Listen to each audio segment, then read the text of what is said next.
Y en Lucas, a lo largo de los evangelios, de hecho, nosotros vemos a Jesús, vemos estos encuentros con Jesús, donde cada persona se topa con Jesús y la respuesta que reciben de parte de Jesús no es una respuesta genérica, sino que se encuentran con Jesús que entiende específicamente lo que necesitan y atiende personalmente su necesidad, aún si no es necesariamente la necesidad que todos los demás a su alrededor esperan.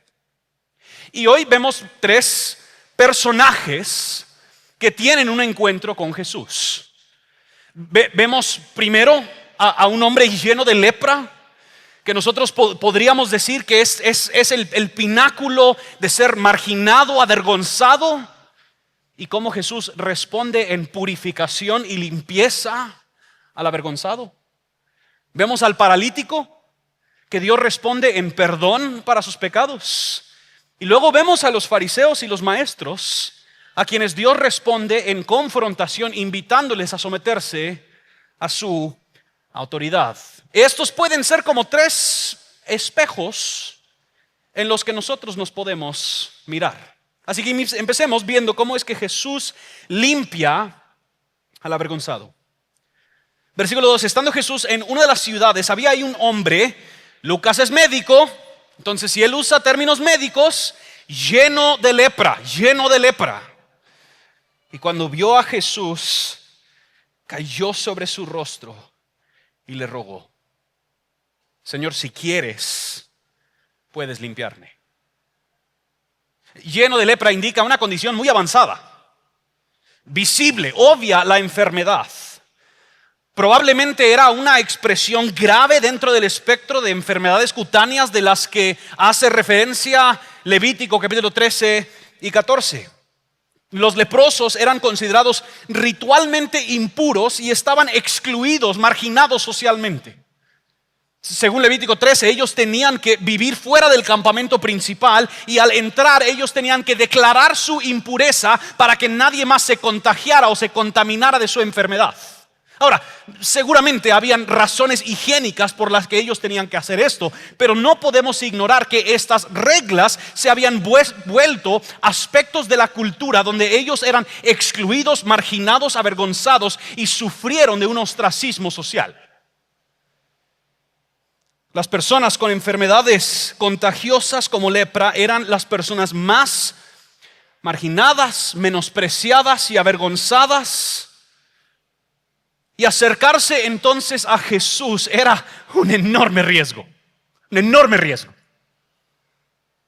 A pesar de la vergüenza, del estigma social, este hombre leproso le pudo haber contagiado a Jesús. Le pudo haber contaminado a Jesús. A pesar de todo esto, se atrevió a acercarse a Jesús. La vergüenza que ha de haber sentido este hombre no era simplemente un sentimiento, sino un peso, un manto que se envuelve alrededor de toda la persona. Esa sensación inquebrantable de que hay algo mal conmigo. La vergüenza susurra: si la gente realmente me conociera, se alejarían. Estoy sucio, dañado, indigno. Dios podría amar a otros, podría sanar a otros, pero yo no. Aísla la vergüenza. A veces la vergüenza no nace de una enfermedad, a veces nace del pecado, de la culpa, de decisiones que no se pueden deshacer, de experiencias pasadas, de nuestros fracasos graves. A veces la vergüenza nace de heridas, de experiencias pasadas, de abuso, de rechazo. A veces nace, sí, de la debilidad, de las enfermedades que tenemos, de fracaso, de discapacidad. Esa es la clase de vergüenza que se arrastró hacia Jesús en este hombre lleno de lepra. Y este hombre lleno de lepra es un espejo para aquellos de nosotros que sentimos que debemos escondernos, debemos ocultarnos. Soy tan despedazado, soy tan sucio, soy tan contaminado que ni Dios se va a interesar en mí.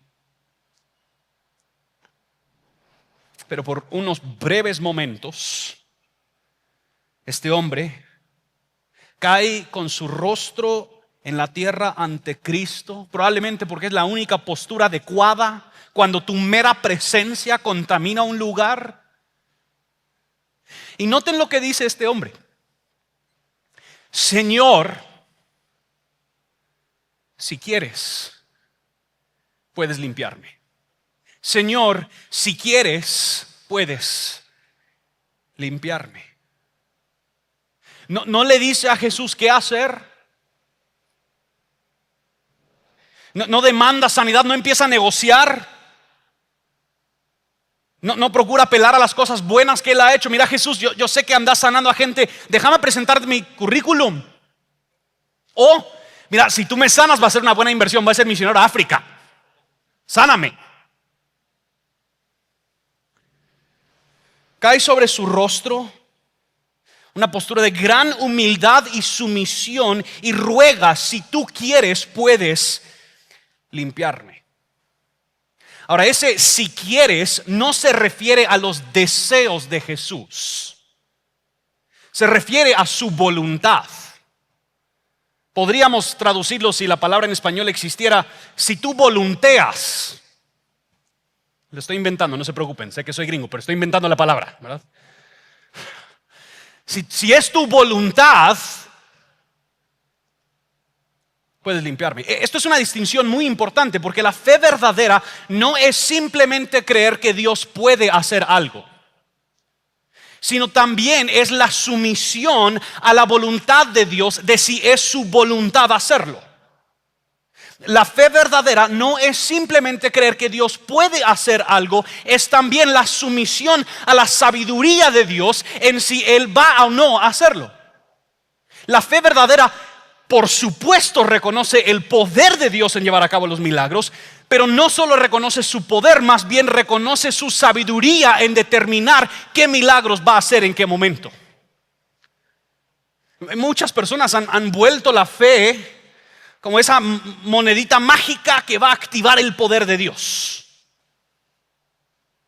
Manejamos la fe como un poder supersticioso, como si Dios no fuera el Señor soberano que tiene una voluntad y un plan para el mundo. Simplemente lo solemos ver como el mago celestial, que si le decimos el hechizo correcto o la combinación correcta de obras y palabras, entonces ahí ¡pum!, Dios va a soltar nuestro milagro.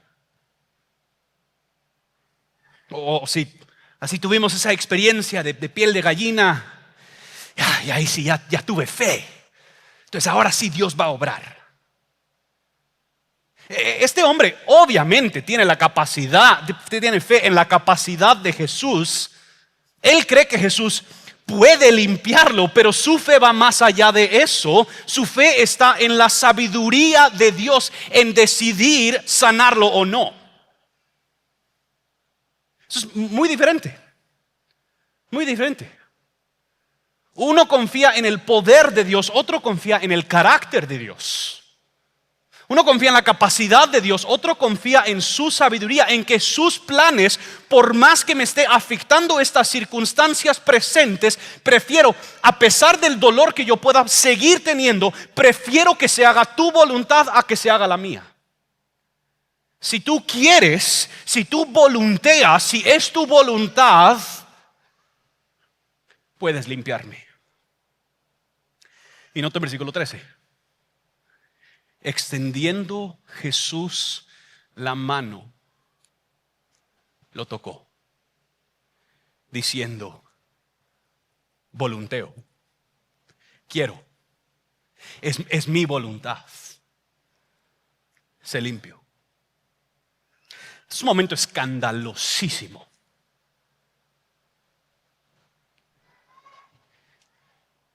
En este acto, en este gesto de Jesús tocar a un hombre lleno de lepra, él está rompiendo normas. Jesús en este acto, según la ley, él se estaría contagiando a sí mismo. Se estaría contaminando y tendría él que someterse a muchos procesos y rituales de purificación hasta que se comprobara que él no había sido contagiado. Vemos cómo es que Jesús se acerca con la vergüenza de este hombre y no simplemente lo mira. Jesús no responde con la cara así arrugada de disgusto y asco, sino que en gran compasión no simplemente lo mira, pero se asocia con su vergüenza. Y él toca al hombre y lo limpia. En su libro Manso y Humilde, Dane Ortlund cita a varios teólogos de antaño. Uno de ellos es Thomas Goodwin. Thomas Goodwin dice lo siguiente: los hombres son propensos a tener ideas contrarias de Cristo, pero Él les muestra su disposición ahí, refutando tales pensamientos para traerlos más a Él. Es probable que pensemos que Jesús, siendo tan santo, tiene una severa disposición contra los pecadores y no puede soportarlo. No, dice Él, soy manso. Esa es mi naturaleza y mi temperamento. Y Ortlund luego aclara, Goodwin señala que este sublime y santo Cristo no se avergüenza de alcanzar y tocar a los sucios pecadores y a los enfermos. Dar tal abrazo es precisamente lo que le encanta hacer. No puede soportar contenerse. Jesús le dice: sé limpio. Esto es más que sanarlo.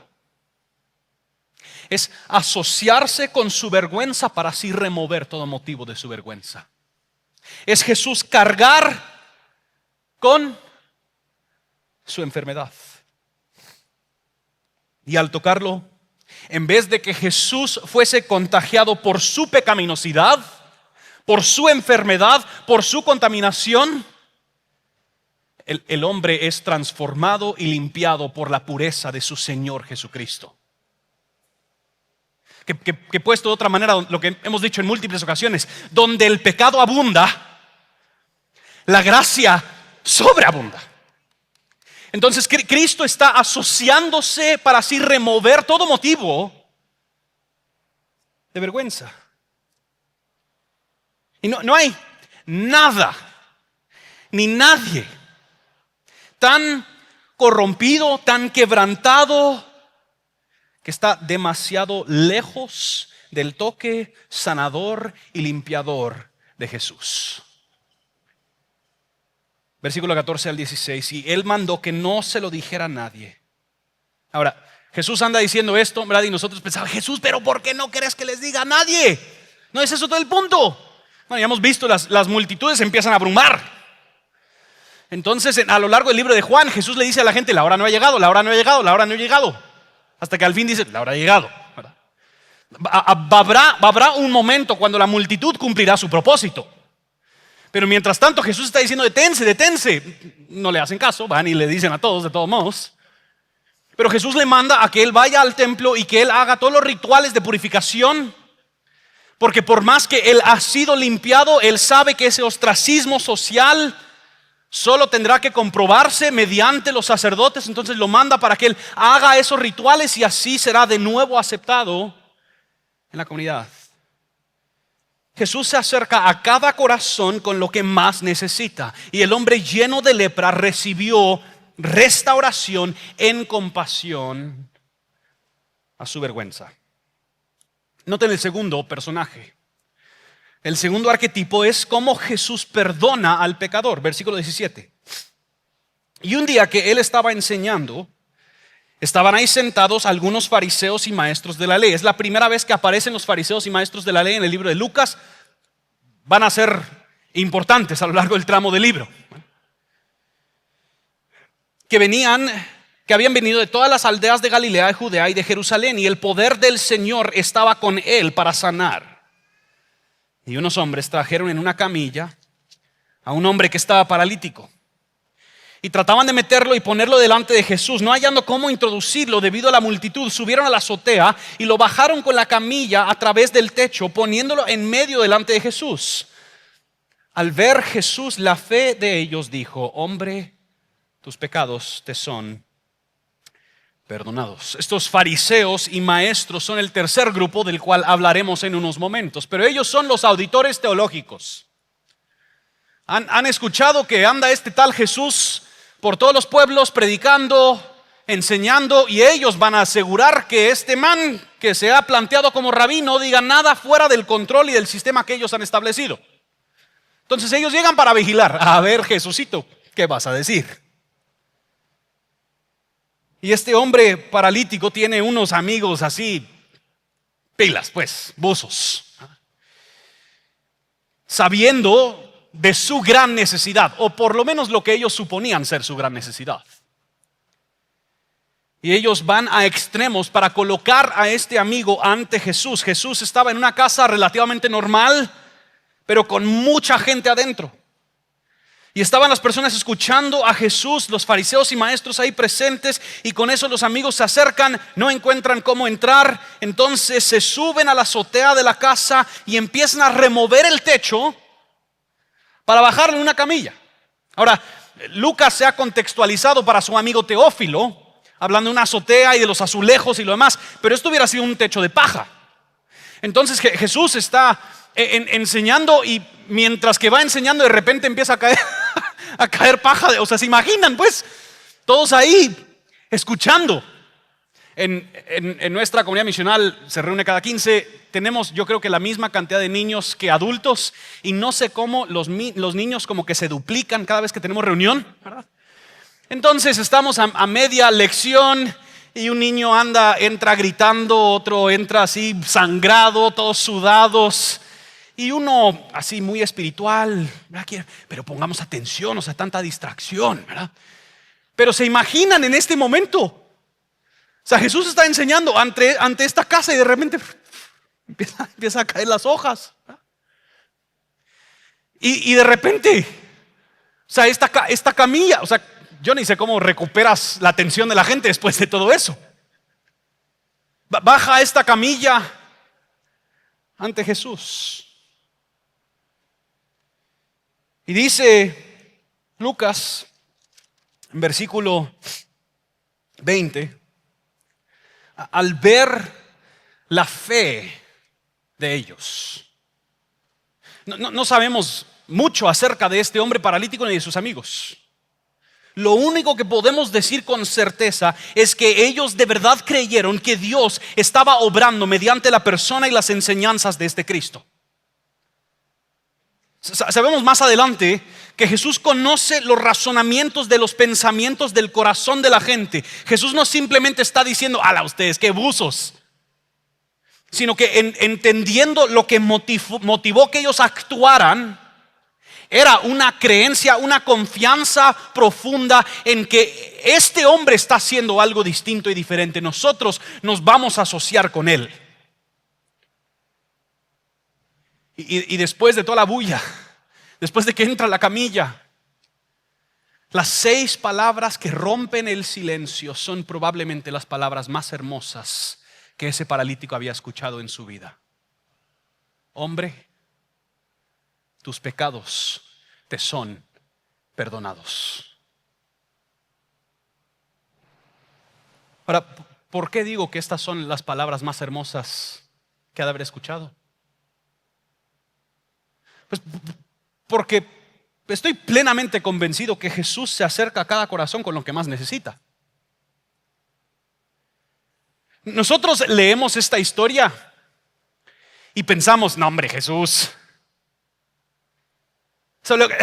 mira, lo que más necesita es que lo sanes. Y no quiero tomar demasiado licencia con el pasaje, pero yo no creo que Jesús estaba diciendo: te perdono tus pecados simplemente para provocar una reacción de los fariseos. De lo que vemos acerca de los encuentros de Jesús Jesús nunca es así de despectivo con la gente. Este hombre entra en la camilla y Jesús conoce, él ve su fe y él responde en base a su fe diciendo: tus pecados te son perdonados. De todas las aflicciones con las que nacemos como seres humanos, la raíz de todas es que nacemos en enemistad con Dios. Y aunque este hombre seguramente ha sufrido mucho por su condición física, su mayor sufrimiento ha sido su iniquidad ante Dios, el hecho de que él no es justo ante Dios. Es curioso considerar nuestra reacción ante esta historia, o por lo menos yo soy el único así medio pagano aquí, medio carnal. Pero mi reacción inicial a este pasaje es sentirme un cacho decepcionado. Ay, Jesús, te faltó inteligencia emocional. No pudiste leer la situación, Jesús. No puedes ver que este hombre está sufriendo este parálisis y lo que necesita es que tú lo sanes. Sí. Eso de perdonar pecados importa, pero míralo pues. Vivimos en un momento donde la gravedad del pecado se minimiza y la gravedad de las circunstancias difíciles en la vida se maximiza. Nuestra sensibilidad a la aflicción espiritual es mucho menor a la sensibilidad que tenemos a la aflicción material. Y Jesús es todo lo contrario. Él se acerca al corazón de este paralítico con lo que más necesita: perdón. El sufrimiento físico es tangible, duele, interrumpe, incapacita. Lo sentimos en el cuerpo, lo vemos en otras personas y lo lamentamos en tiempo real, pero el pecado es invisible. Sus efectos pueden no realizarse inmediatamente. Estamos ciegos a menudo al cáncer que está creciendo en nuestra alma.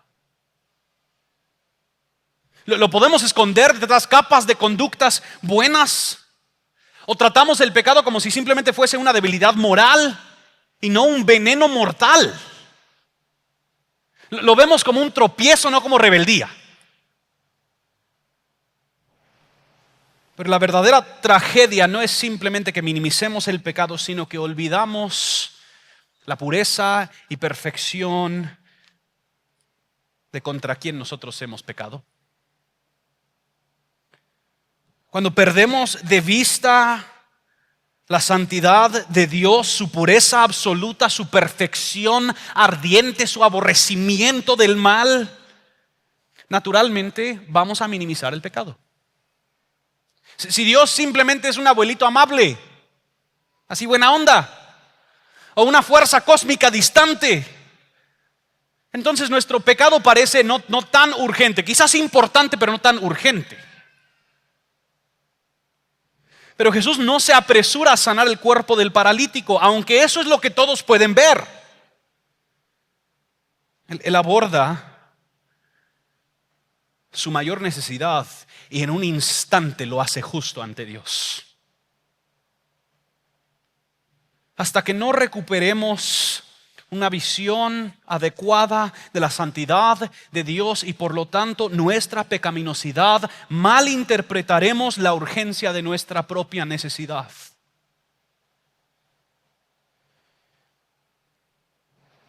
No me imagino cómo ha de haber respondido el paralítico en ese momento. El corazón quizás lleno de culpa, cargado por sus propios fracasos. Cuán hermoso ha de haber sido escuchar esas palabras: hombre, tus pecados te son perdonados, sé libre. Aunque eran como la grana, como la nieve, fueron emblanquecidos. Pero hay un tercer grupo aquí. Por primera vez, como me digo, en los evangelios, en el evangelio de Lucas, nos encontramos con los fariseos y maestros de la ley.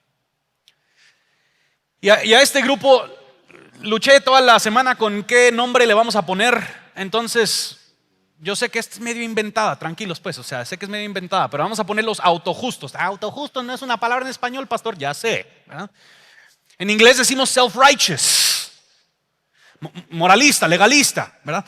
Pero el punto es que ellos hallan justicia en sí mismos, en su sistema, en el poder que ellos tienen al controlar ese sistema y en su capacidad de cumplir a cabalidad sus propias reglas y sus propias leyes. Noten versículo 21 al 26. Entonces los escribas y fariseos comenzaron a razonar diciendo: ¿quién es este que habla blasfemia? Solo tiempo. Los fariseos y maestros de la ley no se escandalizan que Jesús no sanó al paralítico. Curioso. Ellos tomaron en serio de que Jesús entendía cuál era la necesidad mayor de este hombre y le perdonó sus pecados. Ellos no se pelearon con que Jesús optó por perdonarle sus pecados por encima de sanarlo, sino que su pelea era si él realmente tenía la autoridad para decir lo que apenas había dicho. ¿Quién puede perdonar pecados sino solo Dios? Conociendo Jesús sus pensamientos, qué miedo, ¿verdad? Estando en la presencia de Jesús en ese entonces, no pienses nada, no pienses nada, no pienses nada. Piensa en Barça, no, en Real, no, en Barça. Le respondió: ¿por qué razonan en sus corazones? ¿Qué es más fácil decir? ¿Tus pecados te son perdonados? O decir: levántate y anda. Pues para que sepan que el Hijo del Hombre tiene autoridad en la tierra para perdonar pecados, dijo al paralítico: así que te digo, levántate, toma tu camilla y vete a tu casa. De nuevo, los autojustos están ahí para vigilar. La soberbia dice: nosotros sabemos cuál es la respuesta, aunque ni sabemos cuál es la pregunta, pero tenemos la respuesta. Estos grupos religiosos se veían como los policías de la verdadera historia y las verdaderas prácticas del pueblo de Dios. Ellos estaban manifestándose ahí para asegurarse que este carpintero nazareno medio loquillo que anda enseñando y sanando no enseñe nada que erraba o que distaba de lo que ellos habían aprobado.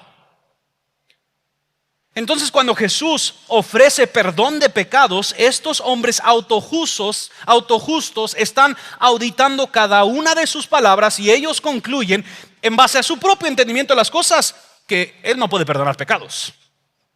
Solo hay uno que puede perdonar pecados: Dios. Que teológicamente, que bien, les va. Sí. Y Dios perdona pecados mediante los rituales y los sacrificios en el templo. Quien quizás tendría el derecho de declarar perdón de pecados en nombre de Dios es el sumo sacerdote en el día de expiación. Nadie tiene autoridad para así de la nada perdonar pecados. El espíritu del autojusto no es abierto a la gracia. La gracia es completamente ajena a su sistema. ¿Es satisfecho consigo mismo? ¿Seguro de sus propios méritos, de su propio conocimiento? No se acerca a Jesús buscando salvación, sino para evaluar, observar, comparar. La autojusticia no se manifiesta con gritos, sino con posturas. Mira desde arriba. Se incomoda con la gracia, especialmente cuando se extiende a aquellos que no lo merecen. ¿Cómo puede perdonar pecados sin exigir nada a cambio de ellos? Cuando Jesús dice: tus pecados te son perdonados, la respuesta debería ser adoración. Pero es ofensa. No por amor a la verdad, sino porque la misericordia de Jesús amenazaba su sistema. En su mundo el perdón se gana, o en el mejor de los casos ni se necesita, porque cumplieron tan bien la ley. Ahora, esta confrontación entre Jesús y los fariseos es también una muestra de su misericordia a un grupo distinto. Habrán múltiples ocasiones para ellos tener este enfrentamiento, porque incluso el autojusto, aunque no lo admita, también necesita ser perdonado. También necesita gracia. Y Jesús en ese momento entonces revela sus pensamientos y Él les dice, bueno, si no creen que yo tengo autoridad para perdonar pecados, Él dice, si no creen, dice, ¿qué es más fácil? Decir tus pecados son perdonados, o levántate y anda. Y luego Él dice, esto es muy importante, pues para que sepan, y noten la frase, que el Hijo del Hombre tiene autoridad. Esta frase le hubiera volado la cabeza a los fariseos y maestros de la ley. Porque Jesús se lo estaba sirviendo en un banquete. Vengan y humíllense y crean en quien yo soy. Porque ese título, Hijo del Hombre, no era un título cualquiera. Viene de un pasaje que era importante para el pueblo de Israel. Daniel 7, una profecía de este futuro reino glorioso. Noten lo que dice Daniel 7, 13 al 14. Venía uno como un hijo de hombre, que se dirigió al anciano de días y fue presentado ante él y le fue dado dominio, gloria y reino para que todos los pueblos, naciones y lenguas le sirvieran. Su dominio es un dominio eterno que nunca pasará y su reino uno que no será destruido. Jesús dice, para que ustedes vean que yo soy ese Hijo del Hombre en quien han esperado, he llegado y estoy haciendo lo que Dios ha prometido que yo hiciera. Estoy sanando, restaurando, perdonando, transformando para que ustedes vean que yo soy Él. Entonces también sanaré. Levántate, toma tu camilla y vete a tu casa. Ellos hubieran tenido pero muy claro quién era Jesús en ese momento. Jesús estaba diciendo que Él tiene autoridad para perdonar pecados porque Él es el prometido emisario de Dios. Su autoridad supera la ley porque Él dio la ley. Su autoridad supera los rituales y los sacrificios, el templo, porque es su presencia que mora en el templo. Su autoridad supera hasta el sumo sacerdote porque Él es quien nombra a los sacerdotes. Su autoridad es capaz de perdonar pecados porque los pecados fueron cometidos contra Él. Al perdonar los pecados del paralítico, Él no está hablando en representación de alguien más. Él está hablando a título personal. Tus ofensas en contra de mí, hombre, te son perdonados. No hace sentido perdonar pecados en nombre de alguien más. Si después de este servicio yo salgo a la puerta y tú estás muy fastidiado con lo terrible que fue el sermón y me maltratas en la puerta, nunca ha sucedido, solo para que quede claro, ¿verdad? Aunque lo han pensado, ¿verdad? Pero no haría mucho sentido que luego el pastor Emanuel te reciba en el parqueo y te dice, te perdono. O sea, es quien ofendiste, quien tiene la autoridad para perdonarte, soy yo. Y lo que Jesús está diciendo entonces es, yo soy este Hijo del Hombre que tiene la autoridad. Los fariseos habían ahorcado el sistema religioso y ejercían un control corrupto sobre los procesos y las personas para así mantenerlos ciegos a la verdad de los planes de Dios. Y Jesús se los está poniendo en un banquete. Yo soy este Hijo del Hombre prometido desde siglos atrás. Y así es la autojusticia.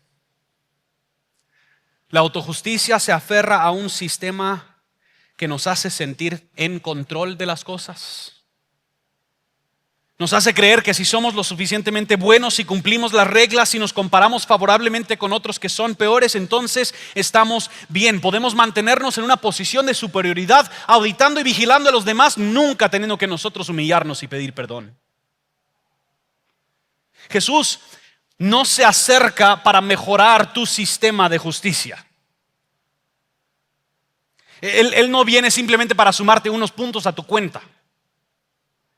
Jesús no viene como adorno encima de una vida buena. Él viene a revelar de que no hay buenos y malos, hay pecadores y pecadores perdonados. Y Jesús confronta a los autojustos con esta verdad. Entonces yo te pregunto, hermano, voy a pedir al equipo de alabanza que pasen adelante.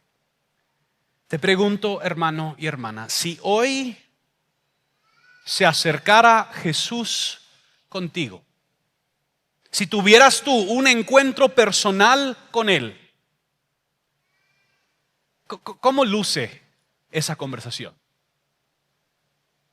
¿Cómo luce ese discurso? ¿Cuál es la necesidad que Jesús estaría atendiendo en tu vida? Quizás cuando imaginas la idea de Jesús mirándote, se te cae el rostro. E igual como el hombre lleno de lepra, imaginas que Jesús le ha de dar disgusto el verte. Y Jesús lo más probable es se acerca, te toca y te dice, sé limpio. O tal vez toda la mañana tienes el recorrido, el historial de todos tus fracasos morales. Llevas encima la carga de tu historial pecaminoso. Y lo más probable es que Jesús responde, hijo, hija, tus pecados te son perdonados. O tal vez eres el auto justo y te resistes. Yo no necesito esto de la religiosidad. Esto es para los débiles. Yo estoy bien. Y Jesús dice con plena autoridad, o reconoces quién yo soy, o te opones a mí. Y lo más probable, hermanos y hermanas, es que la mayoría de nosotros somos una combinación de los tres. Quizás que pecamos y eso produce sensaciones de gran vergüenza, se nos cae el rostro, pero en vez de mirar a Jesús, empezamos a construir el sistema que nos protege de tener que enfrentarnos con eso. La razón por la que sé que cuando Jesús se acerca con alguien, Él atiende lo que ellos más necesitan, no es porque Jesús siempre va a su bodeguita divina para sacar el recurso que tú necesitas. Es porque lo que el corazón humano más necesita es Jesús. Porque lo que Él da en esos momentos es Él. E independiente de donde nos encontremos en el ciclo entre estos tres personajes, lo que más necesitaran los tres era Jesús. Era mirarlo a Él, era confiar en Él, era aferrarse a Él, era creer en Él. Entonces, cuando nosotros como su iglesia nos detenemos y reflexionamos en nuestras necesidades, yo te puedo decir que quien las suple plenamente es Cristo. Es Cristo. Vamos a celebrar los elementos de la Santa Cena. Voy a pedirle al equipo de servicio que pase adelante y empiece a repartir. Pero tomar los elementos de la Santa Cena es una declaración de que nosotros estamos entre esos tres grupos. Nos dice Isaías que Jesús cargó nuestra vergüenza. Él fue expuesto, avergonzado en nuestro lugar. Nos dicen las Escrituras que Jesús perdona nuestros pecados. Tomar los elementos de la Santa Cena es una admisión de nuestra pecaminosidad. Y por lo tanto, tomar los elementos de la Santa Cena no da ningún espacio para el que es moralista, el autojusto. Porque es una declaración de lo que hemos dicho en múltiples ocasiones: ante los pies de la cruz la tierra es plana. Aquí lo que encontramos no son pecadores y menos pecadores, pecadores y santos, sino aquí lo que encontramos son pecadores redimidos, quienes afirman y reconocen su carencia moral, su corrupción moral. Pero al acercarse a Jesús, lo que escuchan es: hijo, hija, sé limpio, tus pecados te son perdonados. Así que ahí en tu lugar, toma unos próximos momentos para meditar en tu corazón. y ponerte a cuentas con Dios. Y después vamos a tomar juntos los elementos de la Santa Cena.